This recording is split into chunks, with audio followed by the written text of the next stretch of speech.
देखिए, आज विश्व के भूगोल में हम आप सबको मैं वायुमंडल के बारे में बताएंगे।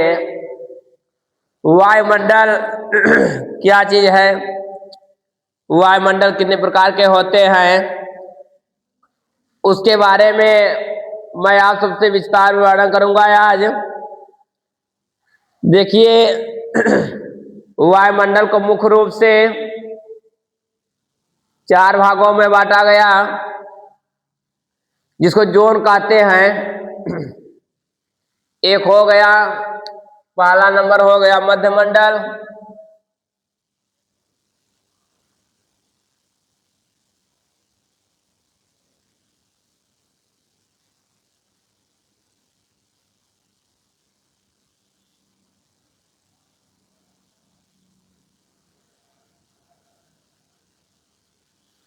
ये रहा, पहला नंबर है, पहले स्थान पर है क्षोभ मंडल। क्षोभ है, हाँ, क्षोभ मंडल पहला है क्षोभ मंडल। दूसरा है मध्यमंडल। दूसरा है मध्य मंडल। तीसरा है आयन मंडल। तीसरा आयन मंडल है। चौथा बहिर्मंडल है। क्षोभ मंडल, आयन मंडल, समताप मंडल, समताप मंडल, आयन मंडल,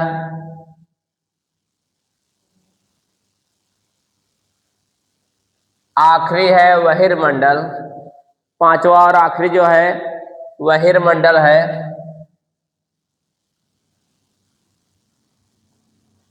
बहिर्मंडल पांचवा और आखिरी है बहिर्मंडल। अब देखिए, ये 5 प्रकार के मंडल थे। पहला था क्षोभ, दूसरा था मध्य, तीसरा है समताप, चौथा है आयन, पांचवा है बहिर्मंडल। और जैसे कि सबसे पहले क्षोभ मंडल आता है, तो समताप मंडल आता है, तब जो है मध्य मंडल आता है, तब आयन मंडल आता है, और सबसे आखिरी बहिर्मंडल आता है। थोड़ा अरेंजमेंट उल्टा हो गया है, इसे ये बना लीजिए। ये जो है दूसरे नंबर इसे कर दीजिए और इसे तीसरे नंबर पहुंचा दीजिए। इसलिए कि समताप मंडल में क्या होता है, देखिए इसमें जो 5 प्रकार के मंडल हैं, क्षोभ मंडल, समताप मंडल, मध्य मंडल, आयन मंडल और बहिर्मंडल, इन मंडल में क्या क्या पाए जाते हैं। तो उससे पहले मैं आपको बता देता हूं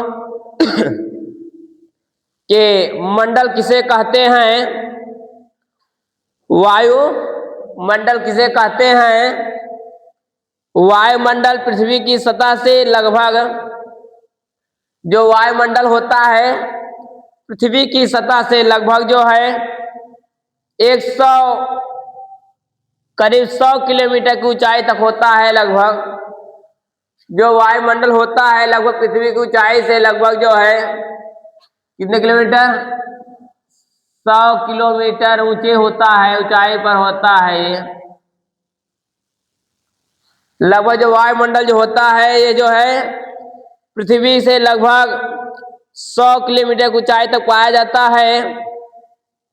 लेकिन 99% वायुमंडल ऐसे हैं, 99% वायुमंडल ऐसे हैं जो सिर्फ जो है 32 किलोमीटर के अंतर्गत पाए जाते हैं। लेकिन 99% कह सकते हैं, 99% वायुमंडल ऐसे हैं जो 32 किलोमीटर के ऊंचाई तक पाए जाते हैं। हाँ, सिर्फ 1% वायुमंडल जो होता है जो 100 किलोमीटर की ऊंचाई पाया जाता है। बाकी जितने भी वायुमंडल होते हैं वे सभी 99% वायुमंडल जो होते हैं ये इसकी ऊंचाई जो 32 किलोमीटर होती है। सिर्फ 1% वायुमंडल की ऊंचाई जो है 100 किलोमीटर ऊंचाई पर होती है। अब देखिए जैसे कि सबसे पहले क्षोभ मंडल आता है, कौन कहाँ पे कितना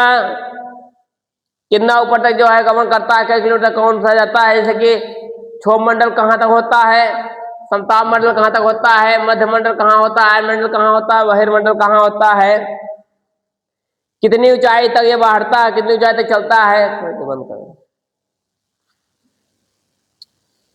आप सब बता रहा पूरे लिखवाना पड़ेगा विस्तार से। हो गया। देखिए ये वायुमंडल थे, वायुमंडल में कौन सा मंडल का क्या काम है मैं उसके बारे में आप सबको दिखा दिया हूं फिगर के माध्यम से चित्र में। जैसे कि सबसे पहले स्थान पर आता है क्षोभ मंडल। क्या आता है? क्षोभ मंडल आता है। क्षोभ मंडल में क्या है? क्षोभ मंडल की जो ऊंचाई जो होती है, क्षोभ मंडल की ऊंचाई रेखा से लगभग 8 किलोमीटर, ये जो है लगभग क्षोभ मंडल की ऊंचाई लगभग 8 किलोमीटर ऊंचे तक रहता है, कह सकते हैं हम लोग। तथा ये ध्रुवों से लगभग 18 किलोमीटर तक पाई जाती है। ये ध्रुव से जो है लगभग कितने किलोमीटर तक? 18 किलोमीटर ऊपर तक पाई जाती है क्षोभ मंडल। सभी प्राकृतिक घटनाएं जो है क्षोभ मंडल में घटती हैं। प्रकृति में जो भी घटनाएं घट रही हैं वो सभी कहाँ घट रही हैं? क्षोभ मंडल में घट रही हैं। जैसे कि वह बादल का बनना, बादल का फटना, ये सब क्षोभ मंडल के अंतर्गत ही आते हैं। ठीक। और उसके बाद जैसे आंधी तूफान, वर्षा, बादल का बनना, ये सब है नहीं। आंधी तूफान जो आता है ये सब क्षोभ मंडल के अंतर्गत ही आता है। बिजली का कड़कना या इत्यादि का जो है, बिजली का कड़कड़ाहट जो होता है, बिजली का चमकना, ये सब किस मंडल में आएंगे? क्षोभ मंडल के अंतर्गत आते हैं। क्षोभ मंडल में ही 10 से 12 किलोमीटर की ऊंचाई पर 10 से 12 किलोमीटर की ऊंचाई पर पश्चिम से पूरब की ओर जेट धाराएं भी चलती हैं। ये धाराएं मतलब हवा होती है जो ये क्षोभ मंडल में ही 10 से 12 किलोमीटर की ऊंचाई पर जो है जेट धाराएं चला करती हैं। जो हवा के बराबर देखते हुए चलते हैं तो जेट धाराएं होती हैं। उसके बाद क्षोभ मंडल में ही 2 से 3 किलोमीटर की ऊंचाई पर व्यापारिक पवनें चलती हैं। 2 से 3 किलोमीटर की ऊंचाई पर जो है व्यापारिक पवनें चलती हैं, जो व्यापारिक हवाएं होती हैं वो चलती हैं। और क्षोभ मंडल में ही 135 मीटर की ऊंचाई के सामने से उसका तापमान 1 डिग्री सेंटीग्रेड घट जाता है। जैसे ही हम लोग 135 किलोमीटर की ऊंचाई पर जाते हैं हमारा तापमान क्या 1 डिग्री सेंटीग्रेड कम हो जाता है। जैसे हम लोग क्षोभ मंडल के 35 किलोमीटर के आसपास जाते हैं, धरती से जैसे क्षोभ मंडल जाते हैं 35 किलोमीटर के आसपास जाते हैं, वैसे ही 1 डिग्री सेंटीग्रेड क्या होता है, हमारा का तापमान घट जाता है। तथा 1 किलोमीटर ऊंचाई पर तापमान में जो है 6.5 डिग्री की जो है कमियां आती है। उसके बाद जैसे 1 किलोमीटर ऊपर पहुंचेंगे उसके बाद वैसे ही 6.5 किलोमीटर मतलब 6.5 जो है डिग्री सेल्सियस की जो है ऊंचाई हमारे भार में कमी आई, तापमान में परिवर्तन हो जाएगा।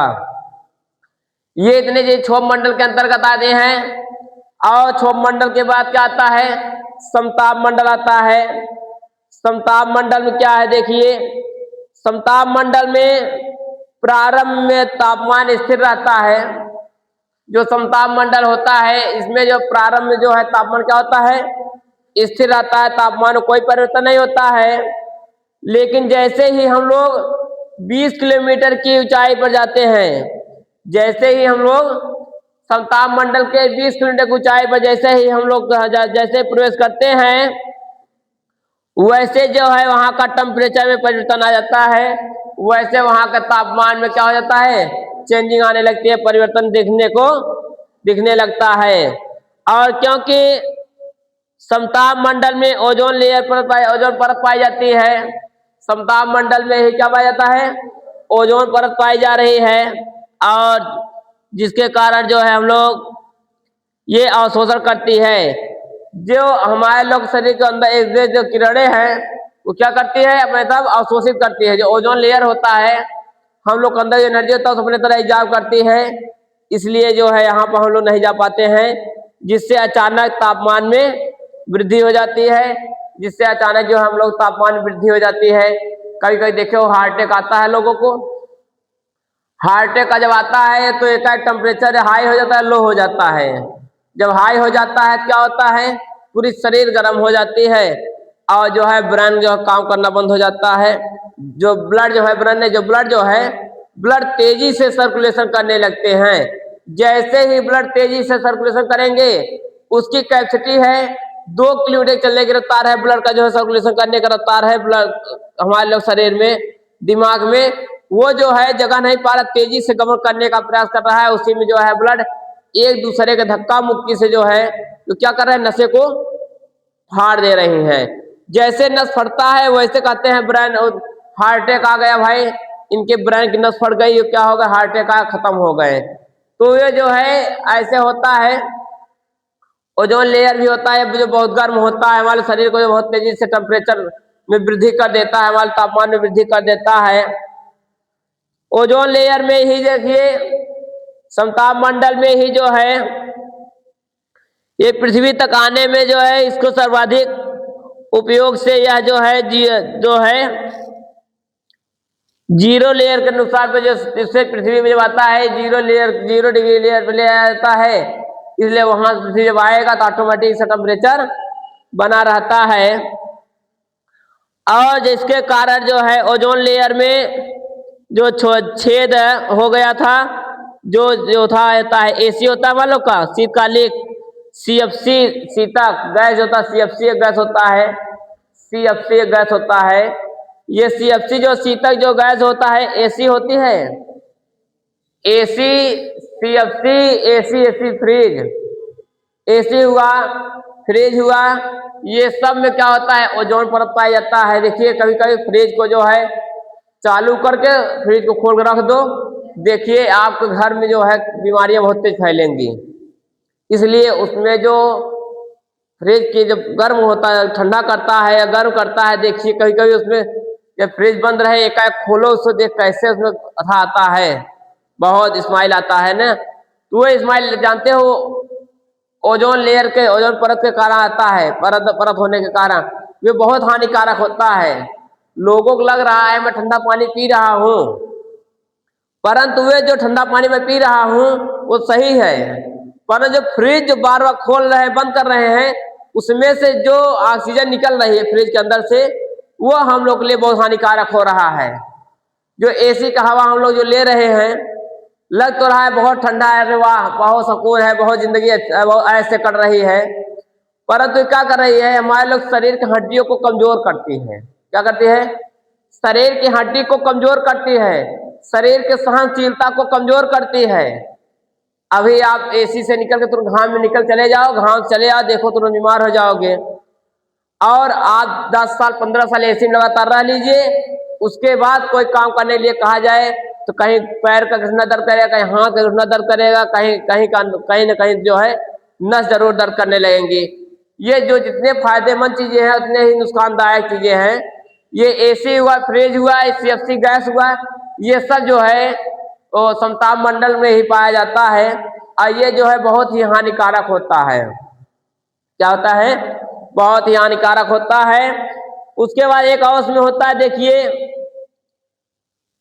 समताप मंडल में ही मौसमी हलचलों से पूर्णतः मुक्त रहता है। इसमें मौसमी हलचल जो है, मौसमी हलचल नहीं रहता है, कौन सा मौसम कैसा है, इसलिए वायु चालक जो है तापमान वायुमंडल में यान चलाना पसंद करते हैं। इसीलिए जो है समताप मंडल में ही सब ज्यादा एरोप्लेन समताप मंडल में चलते हैं। क्यों? क्योंकि वहां न तो न टेम्परेचर टेंशन है, न तो हवा का टेंशन है, जैसे हो एक राय चल रहा है यहाँ, इसलिए वायुयान बहुत अच्छे से चल जाता है। संताप मंडल वायुयान चालक जो है वहां एकदम से मौसम रहेगा, वहां कोई चेंजिंग नहीं रहेगा। नहीं, संताप मंडल नहीं है, संताप मंडल में कोहरा और नहीं है, ओजोन लेयर परत है, यहाँ बहुत गर्म रहता है। ये गर्म वजह जो है वहां कुछ नहीं रहता है, वहां हवाएं कुछ नहीं चलती है संताप मंडल में।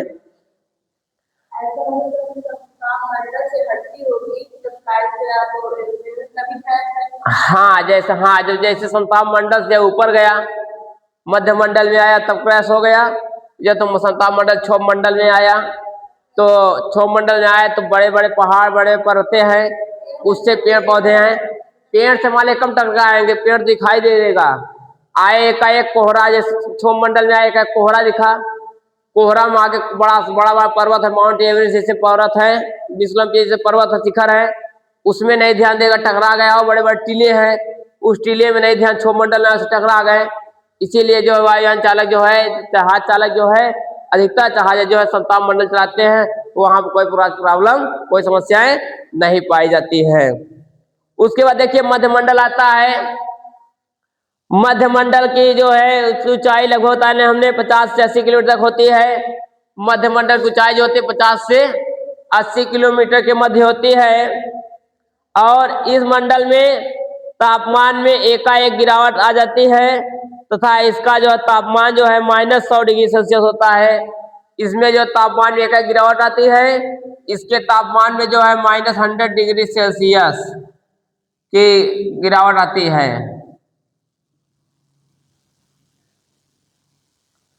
-100 डिग्री सेल्सियस में जो संताप मंडल, मध्य मंडल में जो है -100 डिग्री तापमान में जो गिरावट आ जाती है।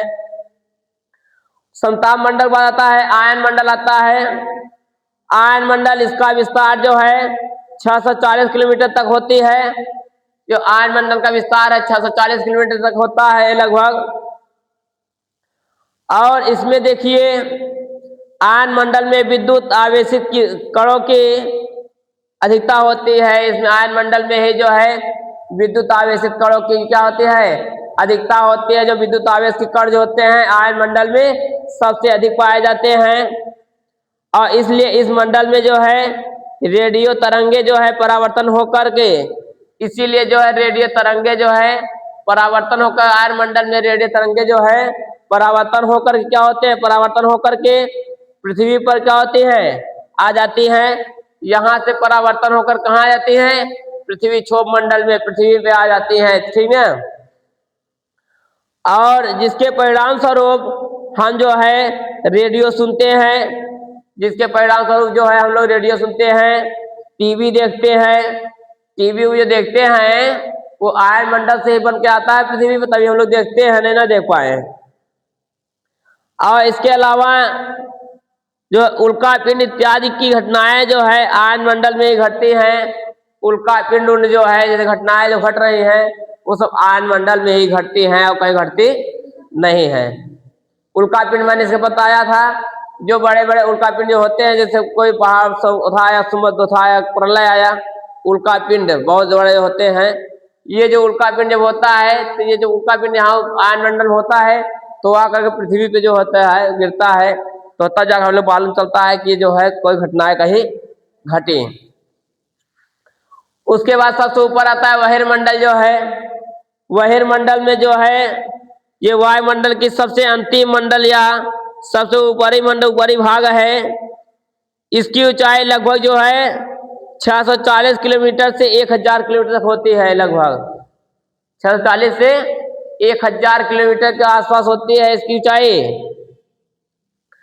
इसमें जो है विद्युत जो है कणों की जो है आवेशित होती है, इसमें विद्युत कण पाए जाते हैं। बहिर्मंडल में ही विद्युत कण पाए जाते हैं। और इसमें बहिर्मंडल में के भाग में ही जो है अंतरिक्ष जो है गोला, अंतरिक्ष बोला जाता है। इसे अंतरिक्ष जो कहते हैं हम लोग, अंतरिक्ष बोलते हैं, अंतरिक्ष। बहिर्मंडल को अंतरिक्ष बोला जाता है। क्या बोला जाता है, अंतरिक्ष बोला जाता है। और बहिर्मंडल में ही हीलियम और हाइड्रोजन गैसों की अधिकता होती है। हीलियम और हाइड्रोजन गैसों क्या होती है, अधिकता पाई जाती है। कृत्रिम उपग्रह इसी मंडल में स्थापित किए जाते हैं। बहिर्मंडल में ही कृत्रिम उपग्रह भी पाए जाते हैं। सैटेलाइट जो हम लोग रिसर्च करते हैं, जो वैज्ञानिक हमारे रिसर्च करते हैं, वो सब जो सैटेलाइट में जो होता है वो सब बहिर्मंडल में ही पाया जाता है। ये आज हम सबको बताया मैंने, वायुमंडल के बारे में बताया। अब जो है वायुमंडल के बाद आता है पवन। विश्व की पवनें कौन कौन सी पवनें हैं, इसको मैं कल आप सबको बताऊंगा विस्तार से।